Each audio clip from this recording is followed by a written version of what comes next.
بسم الله الرحمن الرحیم. نننۍ ویډیو د ماشومانو د نومونو باره کې چې ماشوم ته څنګه نوم کېښودل پکار دي. د دې نه مخکې که چېرته تاسو زموږ چینل سبسکرایب کړی نه وي نو چینل سبسکرایب کړئ او بیل آیکن هم ووهئ چې تاسو ته مزید نور داسې ښکلې ویډیوګانې اسلامي او دینی تربیت لحاظ سره هغه چې کوم دی تاسو له د مسایلو لحاظ سره تاسو له مخې ته راځي انشاءالله. نو د ماشومانو نومونه دا د مور او پلار دا چې کوم دی په هغې باندې د ماشومانو حق دی چې ماشوم ته به صحیح نوم دي او بهترین نومونه حدیث شریف کې راځي الله تعالی ته خوښ نومونه عبدالله او عبدالرحمن دي. او مونږ چې کوم دی کوم نومونه مونږ له پکار دا چې مونږ ماشومانو ته نومونه کیرو نو د رسول الله صلی الله علیه وسلم حدیث مبارک دی چې زما په نومونو باندې نوم کېدی د هغې چې کوم نومونه دي او هغه په هغه نومونو باندې مونږ نوم کیرو دا بهترین نومونه دي لکه محمد شو، احمد شو، حامد شو، محمود شو. دا قرآن مجید کې یو طرف له د الله تعالی نومونه دي او دویم طرف له د رسول الله صلی الله علیه وسلم نومونه دي. دغه کې مونږ وګورو ماشوم ته نوم کیرو دا بهتر خبره ده. لومبی مونږ نوم تلاش کو چې آیا دا ماشوم دا نوم چې مونږ دونه دا څنګه نوم کیرو چرته چا او عالم سره چرته امام سره کینو چیرې مونږ ماشوم ته کوم نوم کیرو یا ماشومې ته دا یې نه پس دا یې معنی وګورو چې دې معنی ټیک ته که ټیک نه ده دا یې نه پس ماشوم ته نوم کیرو. مونږ غلطي دا کوو چې اول چې کوم دی نو ماشوم ته نوم مونږ کیرو چرته ډرامو فلمونو کې مو اورېدلي یا مو چا نه اورېدلي هغې باندې بیا بلا وخت تېر شي نو بیا مونږ تپوس کوو لکه چې څوک یې اور یا جومات ته لاړ شي ګاډي صاحب ته یا سکول ته یا بل ځای ته لاړ شي استاد ورته چې ستا د نوم غلط دی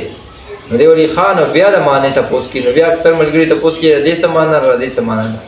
نو بیا نوم بدلول هم ګران وي بیا مسلې نو په دې وجه مور او پلار ته پکار ده چې لومبی د نوم معنی نوم خوښ کړي د معنی چې د معنی صحیح ده که صحیح نه ده د نه پس ماشوم ته مونږ نوم دو دا بهترین کار دی. نو عبدالله او عبدالرحمن بهترین نومونه دي چې دا مونږ ماشومان ته کیرو. دا کشان یو دو کسان چې کوم دین الله تعالی د قیامت پر ورځ باندې دوی چې جنت داخل شي دوی به ډېر زیات خوشاله شي عرض وکړي الله مونږ ته چې کوم دین او داسې خپل ځان کې خوبي نه چې مونږ به جنت ته حاضر شو لیکن بهر حال بیا هم مونږ ډېر په عاجزۍ سره ستاسو نه تپوس کوو چې دې څه وجه معلومولی شو الله به وایي چې دا محمد احمد نوم دا چې کوم دی ماته حیا راځي د دې نه چې دا نومونه ورځ جهنم ته وړم دا څومره لوی فایده ده زموږ دپاره.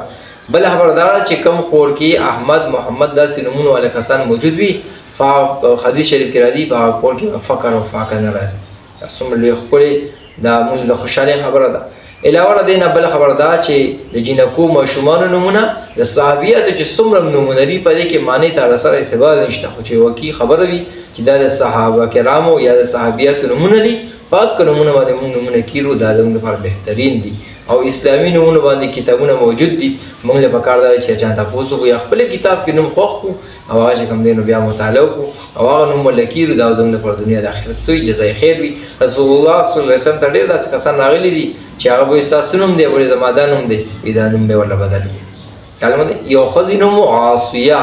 سواد سره د نافرمانه معنا راځي نو پیغمبر اسلام چې تاسو یو کو عاصیه نوم یو نو هغه نوم بدل پسنه ولا کېږي چې میله نوم ولا کېږي دا که شنور دون او بهترین نوم رسول الله صلی الله علیه وسلم حدیث شریف کې دام راځي چې حارث او حمام دا خپل نومونه دي دا نومونه مونږ کیرو او چې نور څومره کچرته مونږ د الله تعالی په نوم باندې چې کوم د الله نومونه دي هغه دوی له اوس الله دی یا چې کوم نور نومونه دي عالم دی بصیر دی قیوم ذات دی نو دا که چې دوی د سره عبادت لګو لکه عبدالله عبدالرحمن عبدالقیوم عبدالرؤوف دا نومونه عبادت ورسره لګو د الله بنده دا ټول راځي او دا بهترین نومونه دي موږ په کار دار چې څوک ښکلي نومونه کیرو د چا نه تپوس وکړو چې بیا وروسته موږ مشکلات نه وي الله دې موږ په صحیح معنی کې د صحیح نومونو کېښودلو وړو ته توفیق نصیب کړي. واحد